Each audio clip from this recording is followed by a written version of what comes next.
Haleluya, puji Tuhan.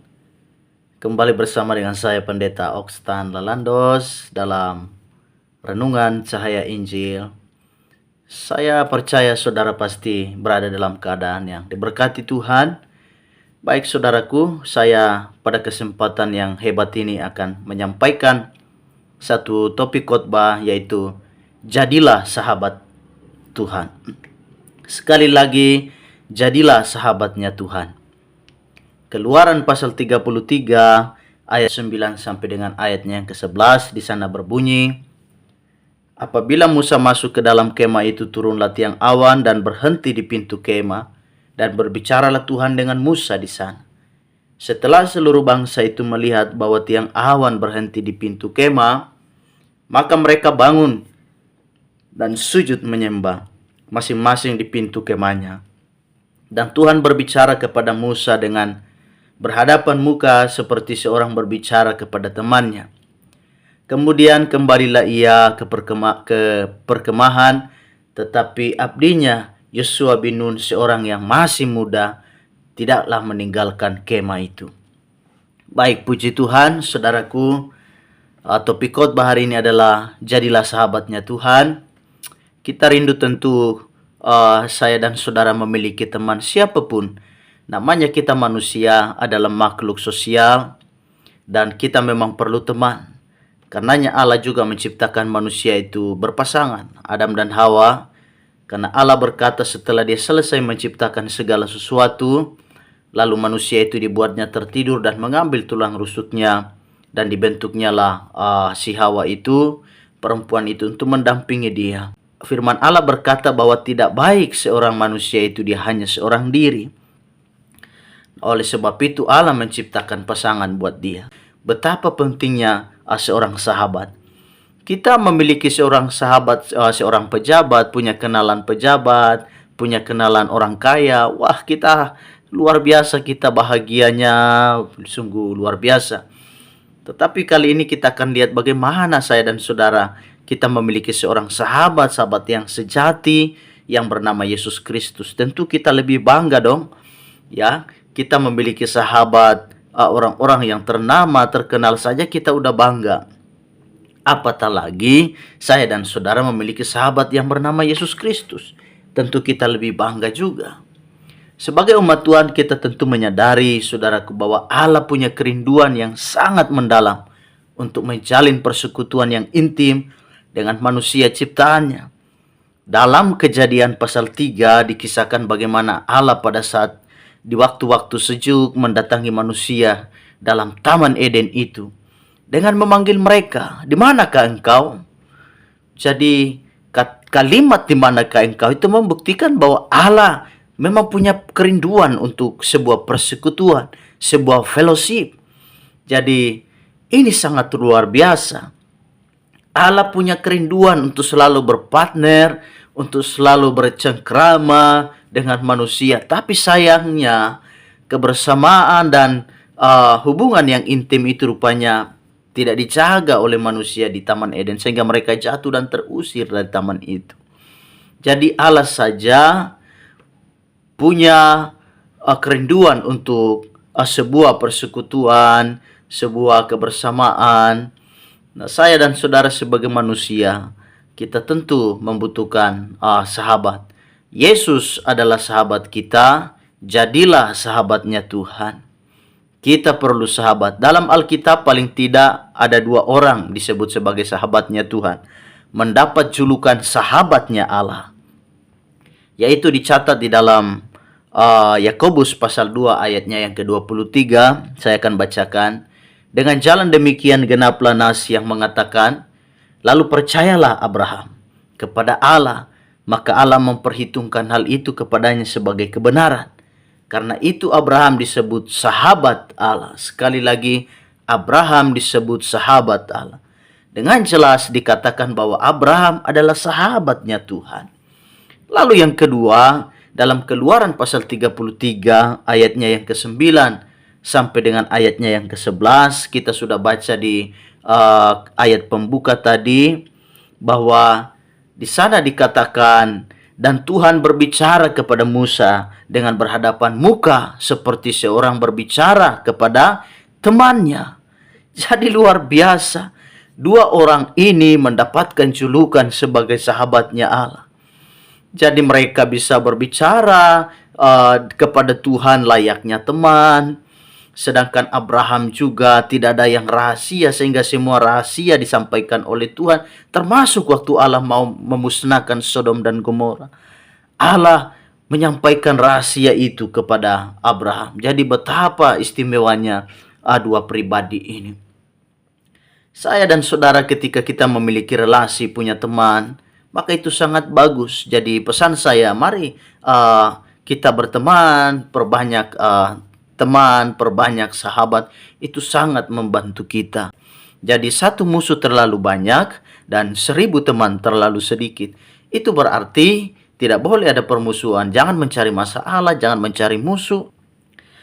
Dan kita akan lihat bahwa ada 3 berkat yang menjadi, ketika saya dan saudara menjadi sahabatnya Tuhan, ada 3 berkat yang akan kita dapatkan. Yang pertama, Tuhan akan membela kita. Iya dong, tentunya karena kita adalah sahabat. Sahabat mana yang rela melihat temannya hidup susah? Sahabat mana yang rela dan tega melihat temannya sakit dan tidak ada uluran tangan kasih, kemudian membantu dan menolong? Tentu yang namanya teman, yang namanya sahabat pasti akan membantu. Dalam Bilangan pasal 12 ayatnya yang ke-7 sampai dengan ayatnya yang ke-8, saudara tahu dikisahkan di sana bahwa Musa itu pernah digugat oleh Miriam, kakaknya sendiri loh saudaraku. Tetapi Tuhan membela dia. Di sana dikatakan dalam Bilangan 12 ayat 7 sampai 8, bukan demikian hambaku Musa, seorang yang setia dalam segenap rumahku. Berhadap-hadapan aku berbicara dengan dia. Terus terang, bukan dengan teka-teki. Dan ia memandang rupa Tuhan. Mengapakah kamu tidak takut mengatai hambaku Musa? Inilah keistimewaan daripada Musa. Tuhan berkata, aku kalau ngomong dengan nabi yang lain, itu pasti melalui mimpi. Tetapi kalau sama hambaku Musa, tidak demikian. Kalau aku berbicara dengan dia, pasti berhadap-hadapan, muka ketemu muka, secara terus terang. Jadi Tuhan akan membela. Tuhan bilang, kau tidak takut. Dia bilang, Tuhan sampaikan kepada Miriam, tidakkah engkau takut kepada hambaku Musa itu? Aku berbicara dengan dia itu seperti teman loh. Masa kau berani sekali untuk menggugat dia, bahkan iri hati kepada dia? Jadi ada pembelaan. Ketika kita menjadi sahabatnya Tuhan, maka Tuhan akan membela saya dan saudara. Firman Allah berkata, tetapi dengan apakah kita katakan tentang semuanya ini? Jika Allah di pihak kita, siapakah yang akan menggugat kita? Siapakah yang akan melawan kita? Kenapa? Karena Allah ada di pihak kita. Tuhan menjadi sahabat kita. Kemudian yang kedua berkat yang kita terima menjadi sahabat Tuhan. Yang pertama, Tuhan membela kita. Yang kedua adalah Tuhan akan memberkati saya dan saudara ketika kita menjadi sahabatnya dia. Kita lihat dalam Alkitab, bangsa Israel disebut umat pilihan Allah. Saudara tahu 40 tahun mereka berjalan di padang gurun. Dan kita melihat bahwa sangat luar biasa pemeliharaan Tuhan. Mereka tidak menanam, tidak mencangkul, tetapi mereka tidak pernah kelaparan. Karena Allah pelihara mereka. Dengan mana turun dari langit, burung puyuh, turun dari langit dan diberi makan, minum, air keluar dari batu. Kenapa? Karena bangsa ini adalah bangsa kepunyaan Tuhan. Jadi relasi selalu mendahului berkat. Ketika kita punya relasi baik dengan Allah, maka pasti berkatnya ada. Kita akan diberkati Tuhan. Ketika kita punya hubungan yang baik dengan Tuhan, maka dia akan penuhi semua kebutuhan kita. Jadi kita tidak usah khawatir karena kita adalah teman dan sahabatnya Tuhan. Yang ketiga, berkat apa lagi yang kita terima selain Tuhan memberkati kita? Tuhan akan memberitahu isi hatinya kepada kita. Dalam Yohanes 15 ayat 15 di sana dikatakan, aku tidak menyebut kamu lagi hamba, sebab hamba tidak tahu apa yang diperbuat oleh tuannya. Tetapi aku menyebut kamu sahabat, karena aku telah memberitahukan kepada kamu segala sesuatu yang telah kudengar dari Bapakku. Seperti peristiwa pada saat Tuhan mau menghukum Sodom dan Gomora, saudaraku. Sebelum hal itu terjadi, Tuhan mampir. Dia mampir dulu ke kemahnya Abraham untuk memberitahu rencana tersebut. Tuhan bilang, saya berencana untuk musnahkan kota ini. Wah, luar biasa. Abraham, kalau dipikir siapa dia, sampai Tuhan aja mampir untuk memberitahu dia. Ini luar biasa. Kenapa? Karena Tuhan memberitahu isi hatinya kepada kita. Jadi ketika saya dan saudara punya banyak pergumulan, saudara menghadapi dilema, kebimbangan dalam hidup, Allah bisa saja menyatakan hal itu entah lewat mimpi, lewat khotbah yang disampaikan oleh hamba Tuhan, lewat firman-firman Tuhan, dan itu bisa menguatkan kita dan membuka pengertian kita, dan itu memberikan jalan. Oh iya, Tuhan punya maksud supaya saya harus begini, supaya harus saya melangkah seperti ini. Jadi itu 3 berkat yang saya dan saudara akan dapatkan ketika kita menjadi sahabatnya Tuhan. Lalu apa cirinya seorang sahabat Tuhan itu? Ada ciri-ciri khusus seseorang itu yang telah menjadi sahabatnya Tuhan. Yang pertama, ciri-ciri orang yang menjadi sahabatnya Allah, yang pertama adalah dia melekat kepada pribadinya, bukan kepada berkatnya.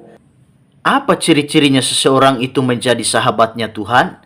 Yang pertama, melekat kepada pribadinya, bukan pada berkatnya. Kelemahan kita, manusia akhir zaman ini, kita hanya mengejar berkat. Kita hanya mengejar ketenaran, mengejar popularitas, mengejar segala sesuatu itu yang semua berujung dan berhenti di liang kubur. Kita tidak sadar bahwa seharusnya kita melekat pada sumbernya. Kita harus melekat kepada pribadinya, sang pemberi berkat itu. Ciri seorang sahabatnya Tuhan adalah dia melekat pada pribadinya, bukan pada berkatnya saja. Keluaran 33 ayatnya yang ke-15, di sana berkatalah Musa kepadanya, jika engkau sendiri tidak membimbing kami, janganlah suruh kami berangkat dari sini. Bayangkan saudaraku, di ayat-ayat sebelumnya, ini peristiwanya adalah Allah marah. Allah bilang, kalian jalan dan saya tidak ikut bersama dengan kalian. Tapi saya akan mengirim atau mengutus salah seorang malaikat untuk menuntun kalian. Kenapa? Karena bangsa ini, kata Tuhan, sangat tegar dan tengkuk. Mereka keras kepala. Mereka susah dan sulit diatur. Jadi karena itu Allah marah. Allah berkata, kalian jalan dan saya tidak ikut serta. Nanti ada malaikat yang nanti akan saya utus. Wah, kalau mau dipikir-pikir sudah hebat juga. Malaikat kalau sudah ikut serta itu kan sudah hebat sekali. Malaikat kalau sudah menyertai mereka itu sudah sangat luar biasa. Jadi dikatakan Tuhan menyuruh Musa berjalan menuju ke tanah perjanjian tanpa Tuhan menyertai mereka. Dengan jaminan Tuhan bilang nanti dia kirim malaikat untuk jaga mereka. Tapi Musa, saudaraku, dia bilang apa? Jika Tuhan tidak ikut serta, janganlah suruh kami berangkat. Jadi kalau mau dipikiri sudah lumayan kalau malaikat yang memimpin mereka. Tetapi kita lihat di sini, pokoknya Musa ngotot, harus Tuhan yang ikut serta. Betapa pentingnya penyertaan Allah, betapa pentingnya bimbingan Tuhan. Jadi kita jalan tanpa Allah, hidup kita, arah dan tujuan kita akan semua tentu salah sasaran. Tetapi ketika Allah ikut serta dalam hidup kita, dalam hidup rumah tangga kita, nikahmu dan nikahku, bahkan pelayananmu dan pelayananku, pekerjaanmu dan pekerjaan kita semua, saya percaya Tuhan pasti akan menolong. Tuhan pasti akan membukakan jalan bagi kita. Betapa pentingnya penyertaan Tuhan. Luar biasa Musa menikmati berkat Allah selama dalam perjalanan itu di padang gurun. Allah mengirim dengan berbagai macam mujizat, makanan di sana, minuman di sana. Tapi Musa tidak terpatok pada hal itu. Musa sangat mengutamakan betapa pentingnya Allah terus ikut terlibat di dalam hidup mereka. Jadi luar biasa. Ciri seorang sahabat Tuhan yang pertama melekat pada pribadinya, bukan pada berkatnya. Yang kedua, suka memberi waktu. Itu ciri seorang sahabat. Namanya juga sahabat kan pasti ada saat-saat di mana untuk ya mereka saling curhat. Itulah inti daripada sebuah persahabatan. Ada diskusi-diskusi yang Mereka saling berdiskusi, ada banyak hal yang dibicarakan di sana, namanya juga sahabat. Musa, saudaraku, menyediakan waktu. 40 hari dia pernah berada di atas Gunung Sinai. Hanya untuk apa? Mendengarkan apa yang akan Allah sampaikan kepadanya. Luar biasa. Dia mendapatkan pewahyuan. Dia puasa di sana, tidak makan dan tidak minum. Dia dapatkan pewahyuan yang luar biasa. Ia bahkan menulis 5 kitab Taurat. Dalam Alkitab kita tahu ada seorang murid juga yang sangat dikasihi oleh Yesus Kristus yang bernama Yohanes. Begitu dekatnya ia sampai ia menyandarkan kepalanya di dada Kristus. Kenapa dia begitu dikasihi Yesus? Karena dia banyak meluangkan waktu buat Yesus. Dalam perjanjian baru kita tahu ada 4 Injil. Matius, Markus, Lukas, dan Yohanes. Dan 3 Injil seperti Matius, Markus, dan Lukas itu disebut Injil Sinoptik. Kenapa disebut Injil Sinoptik? Artinya sama-sama mencatat karya Yesus. Sama-sama mencatat mujizat Yesus. Hanya Yohanes yang berbeda. Dia tidak dimasukkan sebagai sinoptik. Kenapa? Karena Yohanes paling banyak mencatat tentang perkataan Yesus. Kita tahu dalam Injil Yohanes ada perkataan Yesus kepada perempuan Samaria, ada perkataan Yesus juga kepada Mr. Nikodemus. Jadi ini luar biasa. Yohanes begitu dekat. Dia lebih banyak meluangkan waktu mendengarkan apa kata Yesus. Kita juga melihat ada contoh lain seperti Maria yang menyediakan waktu duduk di bawah kaki Yesus sambil mendengarkan perkataannya. Betapa pentingnya. Saya dan saudara sesibuk apapun, mari kita belajar menyediakan waktu. Dulu mungkin saya dan saudara belum diberkati, waktu kita untuk Tuhan banyak. Kita setia cari Tuhan, setia ibadah. Belum ada kendaraan, meskipun jalan kaki kita pergi sembahyang.